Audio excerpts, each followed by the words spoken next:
So today we have with us Dr. Pritika Shetty, who is a consultant gynecologist and infertility specialist working at Motherhood Hospital in Pune. Dr. Pritika, welcome to National Dynamic Medical Student Summit. Thank you so much. It'll be my honor to be here now. Great. So, ma'am, just to give an insight into the summit.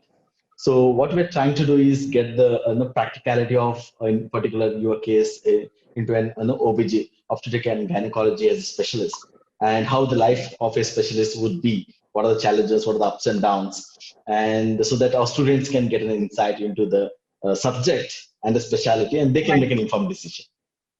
Yes, wonderful, wonderful idea. Right. So with that, let's go ahead with the traction. So the first question I think most of us want to know is why did you make the choice of obstetrics and gynecology? Was it your first choice, and how did you stumble upon to make that particular decision of taking gynecology, obstetrics as your specialty? Okay. See, actually, during internship, like I worked in OBGY department, and really I liked the atmosphere of labor room and that newborn cry and the happiness of the mother. So in back of the mind, I wanted a surgical field. So I had an option for general surgery or OBGY. And with talking to my seniors and the gynec consultants, I understood the pros and cons of the specialty. And fortunately, I got in first attempt in a very good college. So I did opt for MS OBGY then. Yeah, like any other specialty, there are pros and cons. We should be aware of that before choosing the specialty. Great, great. So it's been how many years you have been practicing as a consultant? It's 10 years now since It's 10 years. Wow, right, great. So being in this particular field for last 10 years, what do you see the pros or the advantages of being a consultant in OBG? See, like as we are talking, like the MBBS graduates will be seeing that. Let's get into that level actually. Like Okay. when, like any other, like what I was in 10 years back. Like when you clear your internship, when you have done, when you appear for your entrance exam, like you are in so much of dilemma, what to select, what not to select. So the pros of OBGY as such, it is an evergreen branch. Like even in COVID times, we had. To be frank, like a very good business, and our like dentistry and few fields were affected a lot, but OBGY went on smoothly as it was before. So whether it is now or past or future, OBG is a very good field with a good scope in many aspects. Okay. And there are multiple super specialization options. You can go for any of them. I would tell you subsequently. And it's like a happy ending kind of field. There's generally, if everything touch wood, if everything goes smooth, like end of the day, whatever, however busy it goes, when you come back home, you'll be happy and you'll have energy left out to look after your other aspects of life. So it's a happy branch, and it has both medicine and surgical field. So if anybody is more interested on medicine or surgery, or you're confused, so you can take OBGY at any point of time. And if you don't get masters, even diploma courses, even if you get, you can sustain well in the field. There's no problem with that. And when you want to invest, like when you want to start your practice, or when you want to start your clinic, the investment is not that much as like other fields, maybe ophthalmology, they need a lot of investment. So you can start with a basic equipment or basic amount, you can start your practice. So these are all benefits of OBGY. And one more thing, like if you want to go for a job kind, you don't want to have a night shifts, or you don't want to get into private practice, still then it is a good branch. You'll get a good opportunity for job as such in medical college or in corporate hospital with good pay scale. And even it has very good earning potential. So these are the pros of OBGY, what I can see in last 10 years. Great, great.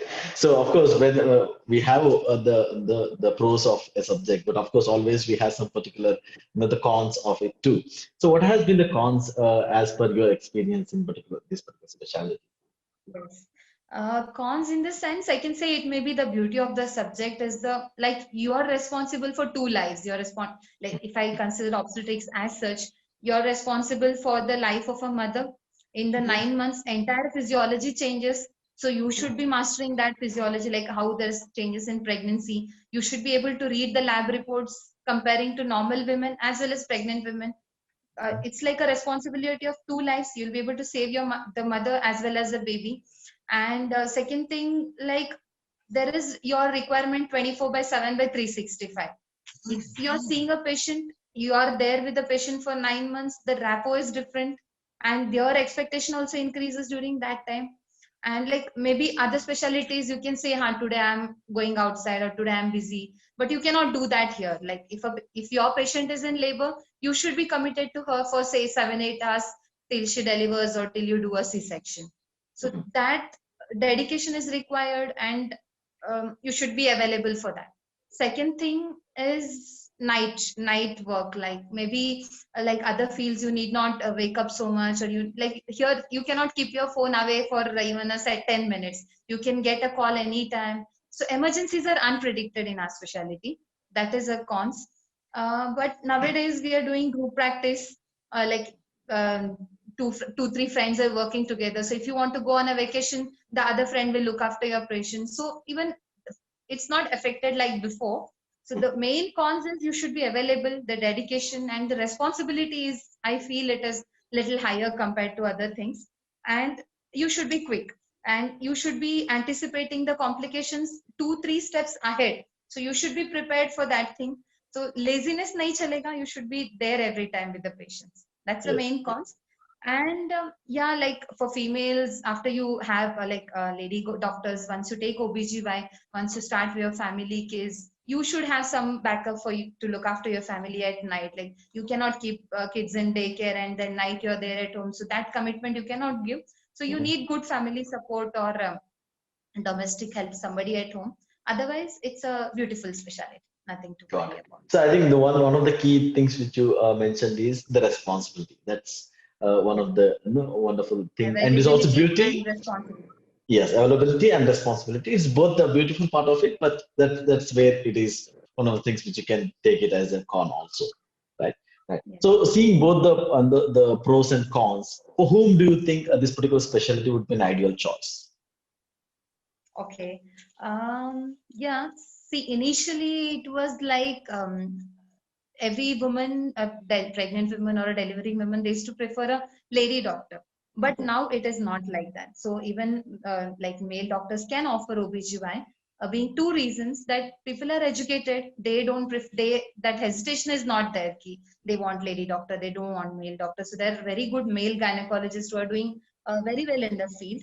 And other than obstetrics, there are other specialties like laparoscopy, infertility, and many more. So even if boys wants to OBGY for whatever reasons, you can go ahead and take. So I don't say that discrimination of that girl should take or not. So anybody can take the specialty.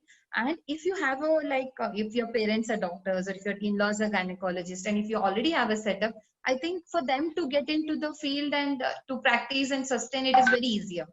So if you have like a family backup, please go ahead. Don't think twice. Mhm. Two things. And third thing, it depends upon like students' individual interest. If they want a surgical field, then you can go ahead.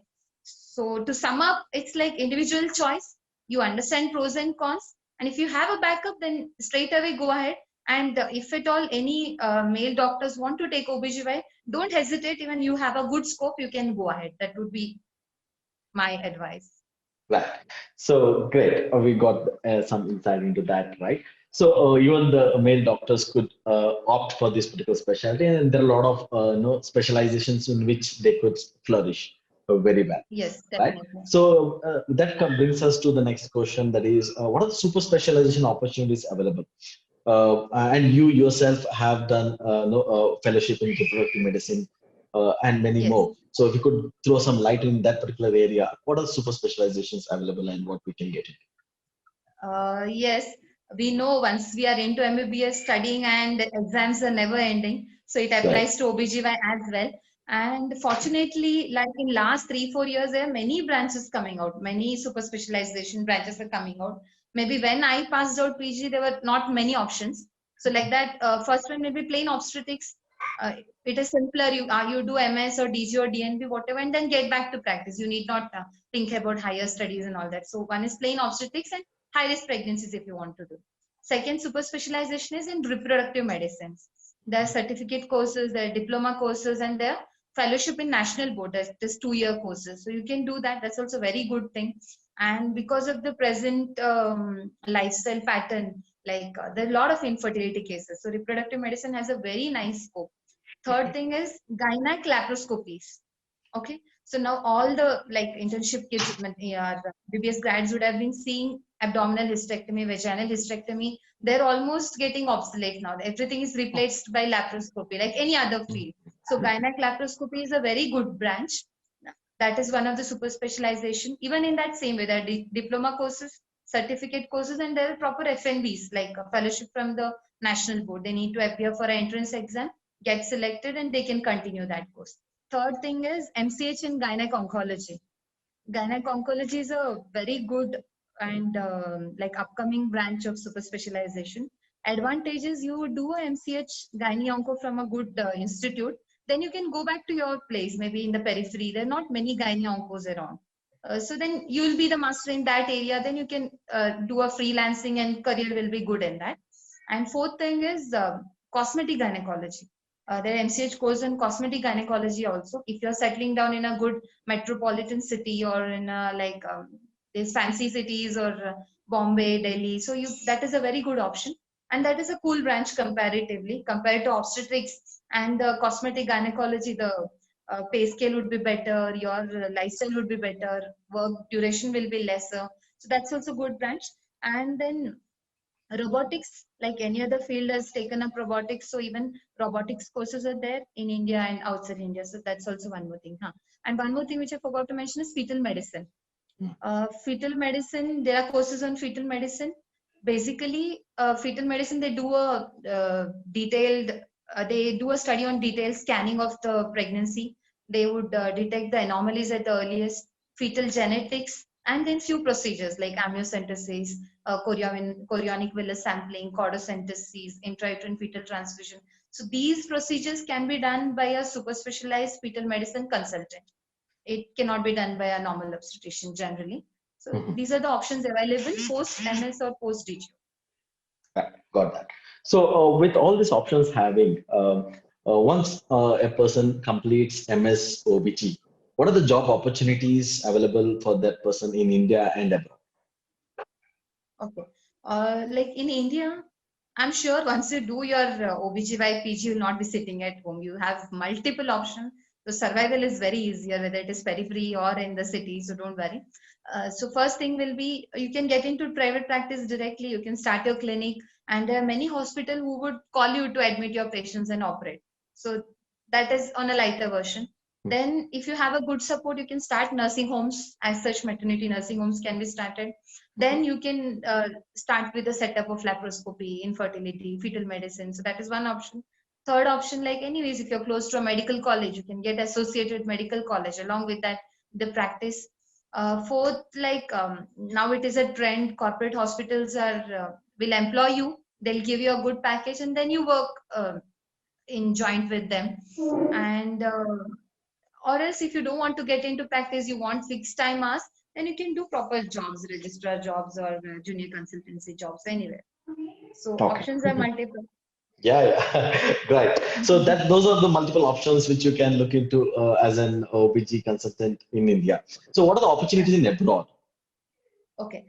In abroad, one option will be after MBBS, you directly apply for abroad, like USMLE or Mhm. want to do, then go there and do your post graduation there in family medicine. Mhm. Or if you do MS here or DGO here in India, then there are MRCOG exams or maybe specialized exams to those particular country. You clear that and then get back there. Then you can do your super specialization there, and accordingly you will get a job option there. Right. Good option. So Good right. opportunities. So basically that's what after your MS OBG. So of course you need to clear their entrance exams in abroad, or else you need to clear their specialty exams and then enter those countries for the Correct, correct, practices. correct. Got it. Absolutely, absolutely. Yes. Right. So now moving forward, what would be the earning potential as an fresher person who is coming out of OBG? What do you think the range of an earning potential would that be? Earning potential is very good, Mhm. very good. Uh, like if you start your private practice, you wouldn't be sitting your OPD close. That much I can assure you. Even in the initial phases. So as in when your practice sets up, definitely very good earning potential. Even for a fresher, even if you join a corporate hospital, you join a medical college, or you start your practice. I don't know how to tell in figures, but I'm sure that you'll get a good payment compared to other branches. Okay. Like there are like if you go to a multi-specialty hospitals, there'll be registrars for OBGYN, there'll be registrars for medicine, there'll be registrars for surgeries, for example. So, but I think there are a lot of requirement for gynec registrars, and they give a good payment. No problem. Okay. Till you, if you want to prepare for your super specialty exams, or if you want to prepare for your abroad entrance exams, you need time. So you can work and prepare for the exams at the same time. Okay. So those opportunities also available. So, Yeah. see, OBG, as you also mentioned, like it's like 24 hours, 365 days type of an activity, and no, you need to be ready for the patients whenever they require us. So, with all this Yes. being in the background, how do you see the work-life balance for the OBG specialist? Yeah, that's a good question. Actually, everybody doubt for OBGY only for that reason. Like Right. you need a family backup, the work-life balance is difficult. Yeah, I agree with you. But I would say it is not very easy and not very difficult also. Like if you do super specialization in other branches, what I said before, if you don't take up primarily obstetrics, then that is very easy. It's not difficult. You can plan your surgeries, you can manage everything in daytime, you can keep yourself free. But if you're into obstetrics, like what happens is during your PG, 3 years, they teach you basically main part is obstetrics. So later on, whatever super specialization you do, you don't feel like leaving that obstetric part. So if you're into obstetrics, that question comes of family life balance. It's Mm-hmm. not that difficult because what we are doing here is we are doing a group practice. Like you can take vacations in a year when you want to go. You can go. You can tell your colleague to look after those patients. That is one thing. Second thing is modern obstetrics is daytime obstetrics. Nowadays there are a lot of advances in pharmacology. Like we have good medications. So you can plan your deliveries like when you want. You can modify patient care according to that so that deliveries happen at daytime, so that even at night deliveries means you need every, like pediatrician will get affected, anesthetist will get affected, everybody's sleep would be spoiled. So nowadays everything is planned. It's not that difficult, but I can say it is not that easy also, to be frank. Got it, right. So it's both sides of the coin. It's up to the Yeah, consultant how he or she want to take it, correct, correct, the number of absolutely cases. correct, So now, correct. looking into the future in the next 5 to 10 years, how do you see OBG the growth, or the how would the technology wise, or anyways, how would be the future of OBG in the next 5 to 10 years? Next 5 to 10 years, I would say it's very good. It's very Mm-hmm. good. Like in MBBS, we would just know mean OBJ means delivery, nothing else. We would know that only. Even I knew that much only. So when I got into the field, I got to know there are multiple options. There are multiple options. Like even though we deal with only three organs, uterus and ovaries, but there are multiple things happening. So very good opportunity. Laparoscopy is taking a lead nowadays. So laparoscopy is a good option. Reproductive medicine is a good option. All the super specialization is a good option. Like I suggest these young doctors that once you take OBGY, don't regret or get back. Soon after you finish your PG, decide what super specialization you want to go and quickly get into that. Don't waste your time in between. And by the end of 3 years, you would know what are you inclined more about. So don't waste your time. Quickly get into super specialization, finish the course, and then you can start on with the practice. But all the super specialization are doing good. OBGY has very good scope in future. Wow, right. So that's wonderful. And also you mentioned somewhere touched upon the cosmetic gynecology, which is also one of the I think upcoming field, very huge. Right. So now I think most of the insight we got through in the interaction. So now what we would like to know is more into your life from the days of MBBS, how the journey has been, what has been the ups and downs, and how last 10 years of practice has been. So we could share some thoughts and insight into that. Or Okay. how was your practice? Where did you practice, and how the journey was there till now? Okay. I did my MBBS from Mangalore, AJ Shetty Hospital and Research Center. We had amazing professors from pre, para, and even the clinical subjects. So they made our fundamentals strong. The basic of physiology and pathology was strong. So with that, getting into the subject, understanding subject, endocrinology, everything became very easy, very easy. Then after MBBS, I did my MS from AFMC, Armed Force Medical College. Got to their entrance. I had options for medicine, dermat, ophthalm, and gynec and surgery. All the options were there except radiology. As I said before, I wanted a surgical branch, so I took MS OBGY. And it's ups and downs. If you say, yeah, one more thing I forgot to mention is postgraduate life in OBGY. Once you take OBGY, be prepared. Those 3 years will be very difficult wherever you go, whether you are in government hospital and or private hospital. Like I have seen PGs everywhere, so it is difficult. Be prepared.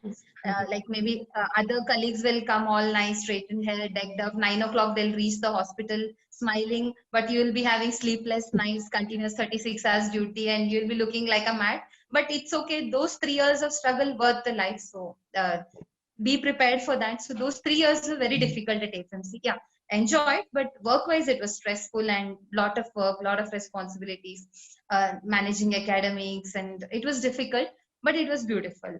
There were amazing teachers from Command Hospital. It's basically military-based medical college, so good amount of teaching, lot of patient load. I got to do so many surgeries, and third year you'll be doing only operative work. First 2 years that struggle you utilize in the third year. So I got lot of hands-on. Then I worked as a lecturer in another hospital. It's an institute, KEM Hospital in Pune. So I got to know the corporate work also because AFMC was a purely government-based work. So I didn't know the other part of thing. Then I did fellowship in reproductive medicine here in Pune itself. It is ICOG certified fellowship. And then since then I'm practicing here in Pune, doing good, doing my private practice as well as working in a corporate hospital. And ups and downs, if you say, yeah, like PG and balancing family was little difficult. I got good support from my in-laws and my husband, so that was a nice thing. And like any gynec, once you get your kids and managing kids, running for emergencies, that gets difficult. But touch wood, I have a good help at home, so far everything's going well. And Wow. over a time, even kids will also understand. They'll also get mature. They understand that mama has to go anytime, and she would come back also. So all right. Got it. Wonderful, wonderful journey you have been, and that's great to know. Okay, so with this wonderful journey which you have taken up and now 10 years of practice, what has been the area of challenge for you in this particular specialty? Area of challenge is basically, I said you before, managing PG and family life was little difficult. Mhm. And then like case-wise challenges will come and go every day. I cannot mention individual cases right now. Right, right. Basically, what's happening is a lot of, we call it as BOH, bad obstetric history. Like Mm. people are undergoing many abortions. So they come with so much psychological trauma. They come with so much hope or so much negativity. So recounseling them, giving them hopes and working, understanding their endocrinology, understanding their pathology. And then you study back, you see what you have to do, then experiment or give trial of medications. And so that is a big challenge, managing bad obstetric histories. And infertility. Infertility is also coming way up, A like big people are planning late pregnancies and lifestyle changes, hormonal changes, obesity. So many, and the pressure, once they decide to conceive, they get a lot of pressure that they're not conceiving. So counseling them, managing those cases, it is challenges, but it is like when the positive result comes, you trust me, it is beautiful. You really enjoy it when you deliver babies, and like you get attached to patient's husband, you get attached to their families, both the sides. So you'll be like their family member and you'll enjoy that. wow. Great. So, with amidst of all these challenges which you already mentioned, what has been the best part of being an obstetrician? Best part of obstetrician, yeah, like now I'm at Pune, so many of my family members are around. So like there was one of my cousin who had a very bad obstetric history. I have seen, like when I was doing PG, I've seen what she had gone through psychologically and physically. Then once I passed out, I took her case, step-wise evaluation I did, and now she's blessed with twin girls. So maybe that day was the beautiful moment for me. So yeah, best part then, once you deliver your family members, once you take care of them and their love, you get more. So that's the best part of it. Wow, really, that's inspiring. Got it. So now we are almost at the end of the discussion. So, what would be your guidance for the upcoming young doctors who are looking forward to take OBG as their specialty? Yeah. What I want to tell them is, before they take up the specialty, yeah, understand these, like how much dedication you need to give, availability, as I said as I told you before, basically, and they should be mentally prepared for 3 years of hectic work of post graduation. Many people, they take OBGY, and in first year when they get hectic duties or night shifts, and then they leave. So that shouldn't be done. So initially only you talk to gynecologists, you talk to your professors, talk to them, discuss with them, understand like how is their life, and then take a decision. Once you take a decision, once you take a seat, don't look back. Don't look back. You don't feel guilty. Go ahead. You have multiple options ahead in front of you. You can take any of the super specialization, and if you do your hard work, dedication, and do good amount of studies, you'll shine whatever specialization you take. And one more just tip, like in MBBS, what happens? You learn so many subjects, all superficial, and when exam time, we do shortcuts and read only notes and all that. So maybe every subject we may not have understood in depth. So whatever PG you take, initial 6 months you give for understanding basics. Reread physiology, anatomy. Gynecology needs a lot of endocrinology. So 6 months you dedicate only on that. So if you make your base strong, if you make your concepts strong, then studying later on and clearing the exam or clearing your even super specialization entrance exams will be very easier. And trust me, once you start into practice, you won't have time to open up your books and read again and all that. So make your basics strong, concentrate. 3 years you give nicely dedicated to your PG and your subjects, then life is very beautiful. Don't worry, nothing to worry on that. And Wow. yeah, you need to give importance to family also. Once you take up PG, you complete your MS OBGY, give importance to family, try how you can balance both, and then it's easier, nothing to worry on. Yes, ma'am. The way you shared, I think it's very inspiring and it looks very easy. And you made it very, I think, happy subject. We could see that the way you are shining with a lot of happiness and you managing your own work-life balance with a lot of family support and your contribution to the society. And we have come a long way helping, I think, thousands of patients by now with 10 years of experience. Thank you so much for sharing your experience today here. Thank you so much for being here, ma'am. Yes, thank you so much for giving me an opportunity as well. You can share my number and email address. If any juniors or any MBBS grads want to contact, they can contact me personally anytime. Sure. That will be great. Thank you, ma'am. Thank you so much. Thank you. All the best for your work as well. Sure. Thank you. It's been very inspiring, and hopefully, I think a lot of students would get an detailed insight into what you shared. And of course, because the practicality of what you shared is very important, and that's the key of deciding on what life they could see and making mentally prepared about this is what is gonna be, and also enrolling their family that this is what gonna be. I think it's not only for the students, the parents who also gonna see these videos. I think they will also be at least knowing that this is what my daughter or the son is gonna be in the next 3 years and the life ahead. Great. Yes. Thank you so much, ma'am, for the contribution. Thank you so much. Thank you. Isn't this valuable to know the career pathway of a specialist? Hear from experiences of 50 plus consultant doctors from across India. Get an insight into 22 plus medical specialties and make an informed career decision which will shape your future. Join India's first of a kind online medical specialty summit exclusively designed for medical students. Visit our website drsajjanacademy.com to know more. Don't miss out on this golden opportunity.